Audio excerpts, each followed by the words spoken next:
Pues hoy está con nosotros David Sainz, director, guionista, actor y otras muchas cosas. Realmente no sabría cómo definirte, David. ¿Tú cómo te definirías a ti mismo? Bueno, en realidad mi trabajo es guionista y director. Todas las demás cosas son parte del juego que hago básicamente porque me divierte y porque me dejan todavía, ¿no? Entonces, en realidad me gusta tocar todo porque al final considero que tengo la posibilidad de trabajar jugando y meto en todos esos embolados, pero realmente mi trabajo, lo que yo me considero realmente es guionista y director. De hecho, según la Wikipedia, eres incluso cantante. Sí, sí, para que tú veas, cualquier cosa. Cantar, canto, pero cantante no soy, claro. Ya en relación al tema del cine, series y tal, ¿de dónde surge en tu caso tu afán por hacer cine? Porque sí que, bueno, en este documental que hiciste en su día de Malviviendo y tal, se te ve desde muy jovencito en casa grabándote y tal. Pero ¿de dónde surge realmente ese afán por hacer cine? Pues realmente un poco el origen está ahí,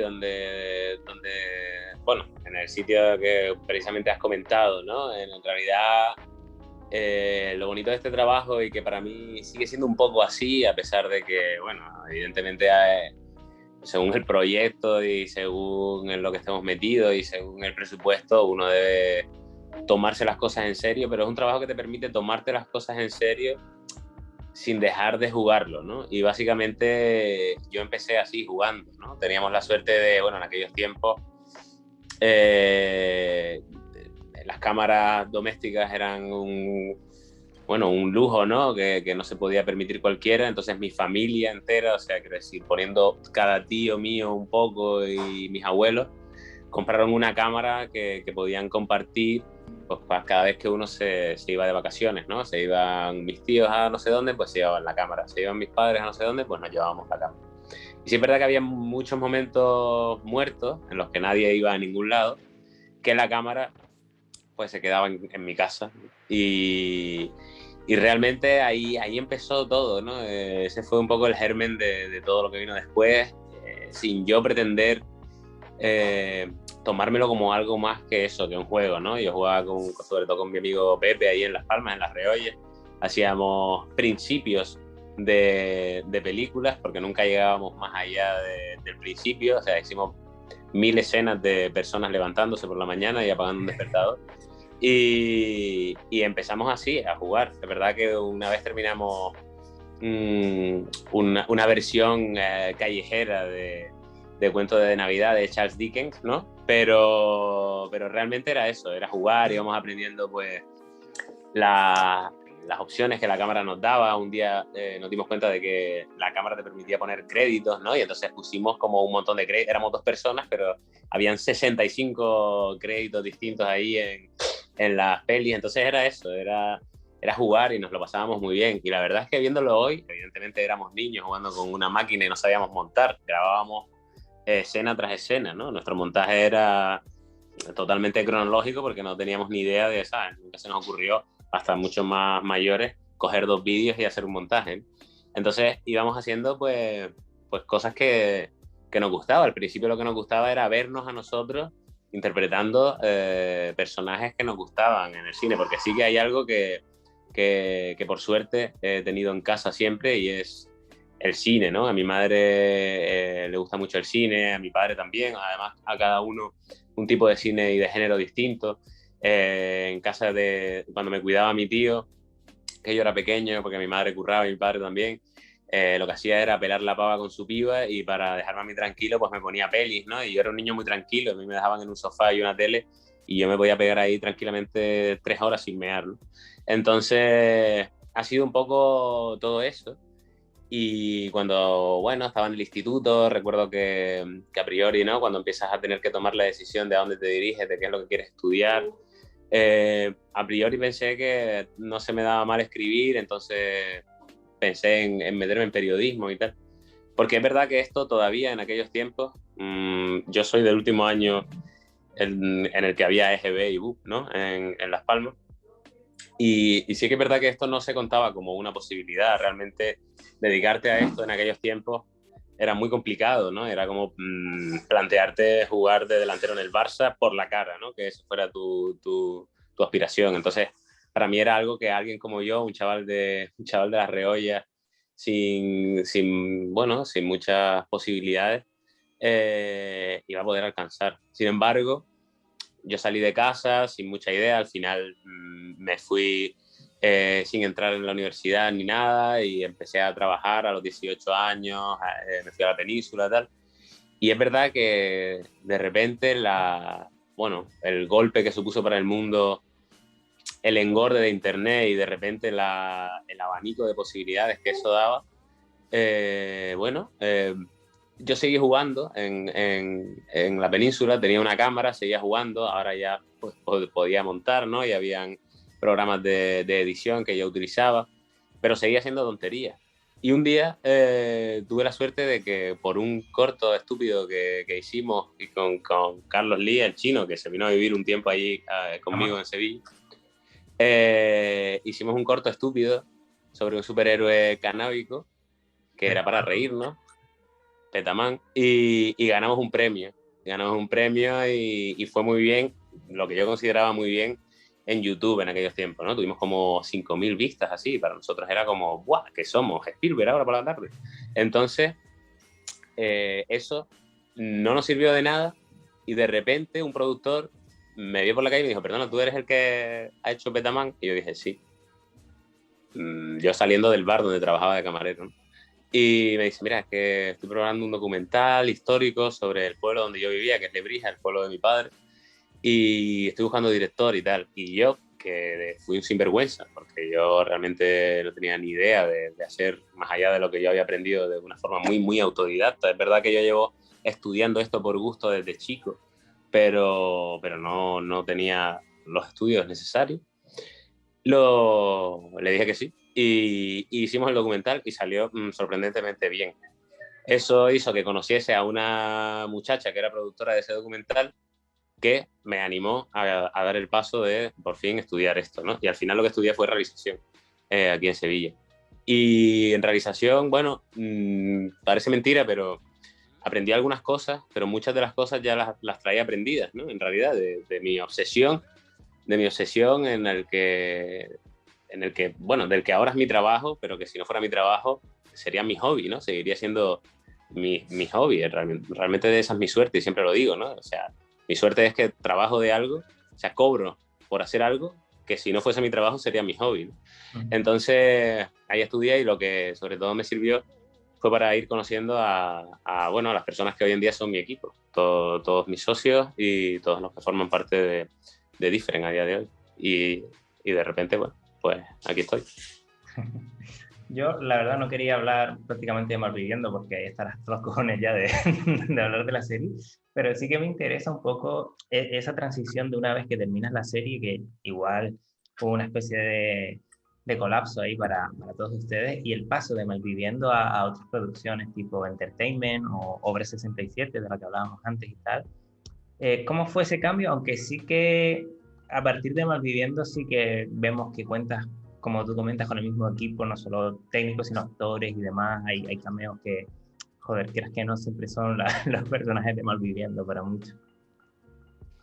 Pues mira, nosotros la verdad es que Malviviendo fue una cosa que, como habrás visto en muchísimas entrevistas, porque esta pregunta la he contestado probablemente en cada entrevista que hago, el primer capítulo de Malviviendo formó parte de nuestro currículum, ¿no? Cuando nosotros salimos de estudiar y buscamos curro, nosotros simplemente queríamos trabajar de esto, y estábamos como muy predispuestos a hacer cafés y a mover cables y echamos currículum por toda la ciudad y ciudades adyacentes y no nos llamó nadie, ¿no? Entonces pensamos que era porque no teníamos experiencia, en ese currículum no había ninguna experiencia audiovisual. Entonces decidimos hacer algo, un producto que poder mostrar y con el que poder conseguir curro, ¿no? De manera independiente, en plan, hostia, pues me gusta la dirección o el guión, hostia, o me gusta la postproducción, ¿no? Y así, pues, que alguno por lo menos tuviese la suerte de entrar en algún lado. Malviendo pegó el pelotazo y para mí nuestro gran mérito fue seguir adelante sin nada, ¿no? Nosotros, de hecho, hicimos esta serie, la primera temporada prácticamente entera, sin tener bueno, sin tener nada de presupuesto, ¿no? Entonces fue muy complicado y fue muy duro. Fueron meses muy chungos porque realmente, ya te digo que, bueno, pasamos días sin comer y antepusimos el éxito que estaba teniendo la serie a, a, la, a las ganancias que no podrían dar otras cosas, ¿no? Trabajábamos en empresas de trabajo temporal por las noches, hacíamos inventarios y descargábamos camiones y de día pues grabábamos la serie pues al ritmo que podíamos. Y paulatinamente esa bola se hizo grande en plena crisis del 2008-2009. Y claro, ¿qué pasa? Que si nosotros hubiésemos metido esta petada en 2006, a lo mejor pues yo hubiese tenido un yate 3 meses más tarde. Sin embargo, eran tiempos muy jodidos en general para todos y a nosotros no nos salió ninguna oportunidad económica hasta mucho más tarde. Entonces, para mí nuestro gran mérito fue ese, ¿no? El poder hacerlo teniendo en cuenta que éramos como muy populares, pero seguíamos siendo tan pobres como el día antes de empezar a grabarla, ¿no? Cuando terminamos Malviviendo, que fue un pelotazo y terminamos consiguiendo patrocinadores grandes con los que pudimos montar la empresa y pudimos empezar a vivir un poquito de esto, aunque todos compartíamos pisos, porque no podíamos, no era tampoco un dineral, pero sí conseguimos irnos a una casa compartiendo pisos de los 5 de la productora y tal. Cuando terminó Malviviendo, nosotros teníamos claro, sobre todo algunos de nosotros, bueno, que no queríamos, que nosotros queríamos trabajar de esto. O sea, nosotros no solo queríamos hacer Malviviendo y de repente, joder, evidentemente es el producto que nos abrió las puertas de esto, ¿no? Del sueño. Y fue, y bueno, y es la serie por la que todos nos conocen y estamos aquí. Nosotros queríamos abrir un poco el juego y hacer más cosas, ¿no? También teníamos ganas de probar más cosas, incluso a día de hoy tenemos ganas de empezar a jugar con otros géneros y tal, ¿no?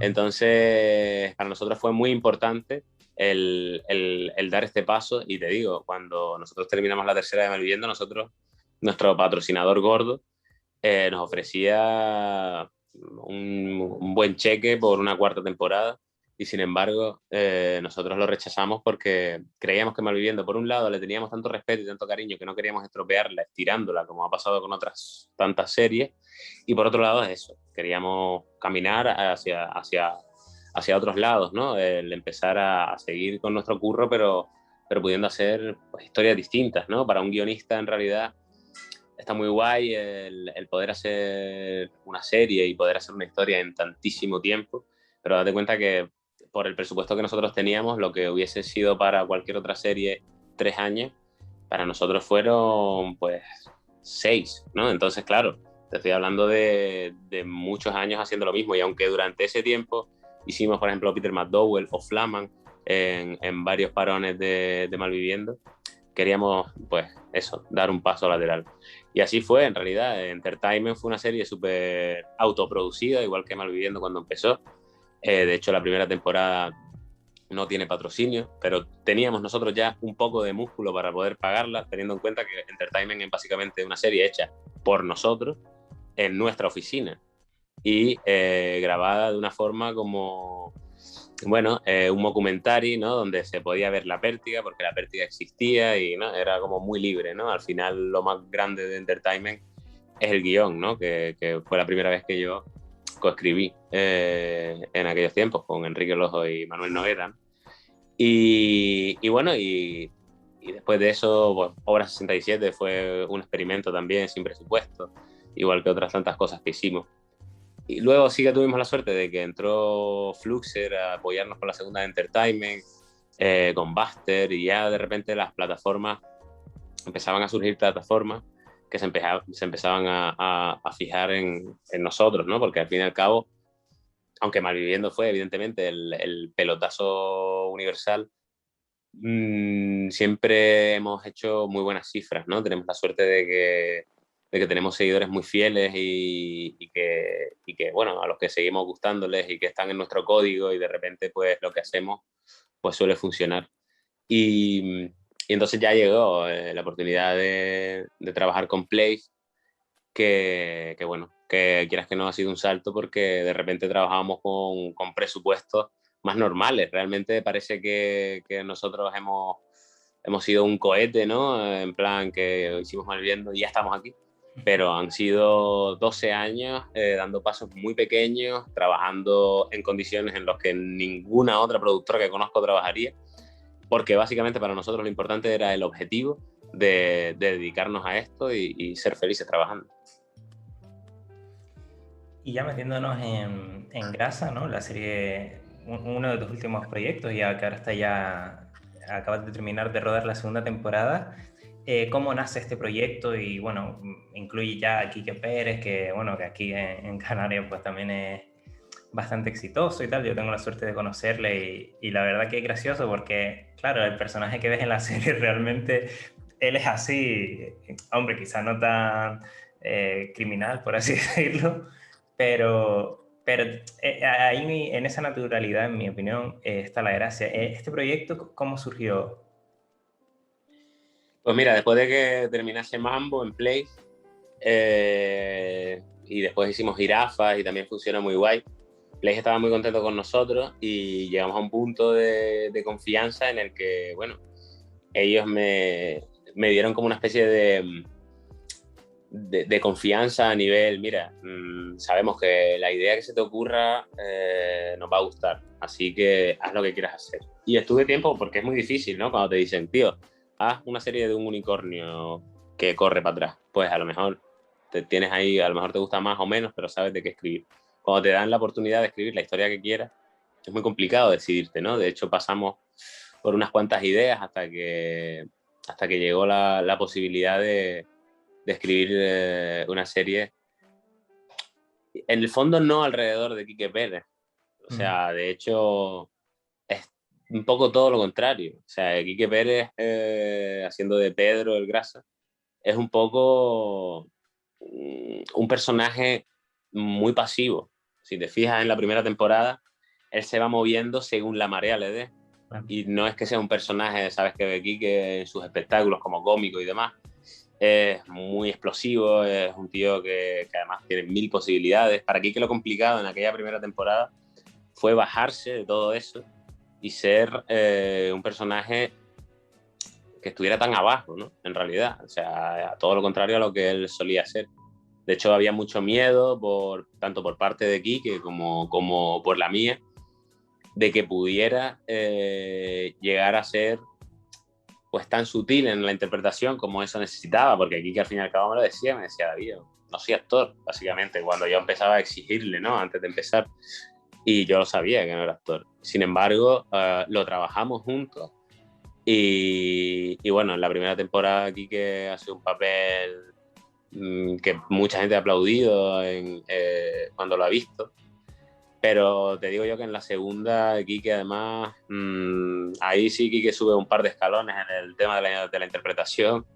Y bueno, hay mucha gente que se va a quedar helada con a dónde ha llevado todo esto y la proyección que tiene, ¿no? Porque al fin y al cabo, como todo, esto se va aprendiendo con trabajo y bueno, y de repente una temporada le ha servido para mejorar a un 500% en este sentido. Y la verdad es que en esta segunda temporada hay un paso de gigante por su parte y es muy interesante, ¿no? La idea surge de hacer una historia que estuviera dentro de mi zona de confort, en algo que yo sé que supiese hacer y que la gente que nos sigue supiese disfrutar, ¿no? Por eso Quique, o sea, Pedro es un personaje que representa al barrio, ¿no? Y representa pues ese universo por el que muchos nos conocieron al principio y del que nos habíamos alejado ligeramente el resto de los años que nos diferenciaban, o sea, que nos separaban de Malviviendo a Grasa. Y sin embargo, también hay un paso lateral ahí hacia el drama, ¿no? Realmente, por ejemplo, Mambo era arriesgada porque era musical, ¿vale? Pero bueno, era una comedia, quiero decir, al final era gag tras gag tras gag, canción gag. Entonces, de repente Grasa era muy arriesgado porque nos probábamos un poco en el drama, sin dejar de lado la comedia, porque al fin y al cabo creo que la vida en general es un drama con mucho humor, ¿no? Y así es todo. queríamos hacer algo así, algo más cercano a la vida, ¿no? Y la vida, al fin y al cabo, es una tragedia. Entonces, esa fue la historia. Y creo que fue arriesgado coger a Quique, pero al final tuvimos suerte, nos sonrió el destino. Y creo que es un protagonista perfecto. De hecho, en la primera, como te digo, es un personaje pasivo al que la marea lo lleva hacia un lado y a otro. La segunda temporada es un personaje bastante más activo y después de haberlo presentado a lo largo de 6 capítulos en la primera, en esta que ya no necesitábamos presentar al personaje, sino su situación, pues todo ha ido como mucho más fluido, ¿no? Y además hemos dado otro paso más a lo largo, como te dije, a lo largo de estos pasitos que vamos dando a lo largo de 12 años, hemos dado otro paso más, ya no solo en el género, sino también en lo técnico, que creo que se notará cuando se vea esta temporada. Justo eso quería Soy de preguntar. respuestas largas, ¿eh? No, pero No te lo esperabas, no te lo esperabas. no, no, yo perfecto, yo feliz y contento porque incluso me respondes a otras cosas que quería preguntarte. Justo eso te quería comentar acerca de la segunda temporada. ¿Qué va a encontrar el espectador de diferente ya a nivel de historia, más allá del personaje de Kike y demás? De lo que puedas adelantarnos, claro. Bueno, Pedro se queda en el final de la primera temporada como con un reseteo de vida, ¿no? Que un poco va de eso la primera temporada, ¿no? El mostrarle que bueno, que ya ha llevado una vida como muy jodida, ¿no? Jugando como si fuese, o sea, viviendo como si fuese inmortal. Y de repente, pues, la vida le da una segunda oportunidad que es la primera temporada, ¿no? Nosotros nos gusta hacer la serie haciendo que el tiempo que pase sea tiempo real. Quiero decir, lo que pasa de una temporada a otra, por ejemplo, si tardamos un año en hacerla, pues es un año el que ha pasado, digamos, en off, ¿no? Sin que nadie haya visto qué pasa. Entonces, en esta temporada, Pedro empieza, pues, siendo la persona que estaba luchando por ser en la primera temporada, ¿no? Una persona que ya no vive en el barrio chungo donde vivía, que ya no tiene las compañías tan nocivas que tenía, y que, bueno, tiene su trabajo, tiene su pareja, tiene su dieta healthy, ¿no? Y bueno, y se está adaptando paulatinamente. Y de hecho él cree que ya forma parte de ese universo, ¿no? Pero esta segunda temporada va de orígenes un poco, ¿no? Y va de que Pedro al final se da cuenta, al principio de mala gana, pero lo va entendiendo paulatinamente, que él sigue siendo Pedro el Grasa, ¿no? Quiero decir, puedes mejorarlo, puedes mejorar como persona, puedes evolucionar, pero no dejas de ser la persona que eres, ¿no? Al fin y al cabo, y no dejas de tener el origen que tienes, ¿no? Al final el barrio lo llama otra vez de alguna forma y él que es reacio a volver, al final se da cuenta de que él forma parte de ese universo. Muy bien. Así que esta segunda temporada es mucho más barrio, ¿sabes? O sea, la primera temporada era el barrio intentando adaptarse al universo, digamos, entre miles de comillas, civilizado y de cartón pluma, ¿no? Que está fuera de las casas baratas. Y de repente esta segunda temporada es alguien que se cree que pertenece a otro universo volviendo a casa, ¿no? Creemos que hemos vuelto a dar un pasito adelante, como te he dicho antes, y bueno, estamos muy contentos con el resultado. Y además, esto sí que no te lo puedo decir, pero te voy a soltar un cliffhanger, que hay sorpresas inesperadas que la gente que lleva mucho tiempo con nosotros agradecerá. Joder, pues la verdad que nos dejas con los dientes muy largos. Desde aquí no puedo más que desearte toda la suerte del mundo y agradecerte que te hayas pasado por aquí, aunque sea un ratito. Pues nada, aquí sigo montando, que tenemos que entregar en unas semanas y vamos derrapando como es costumbre.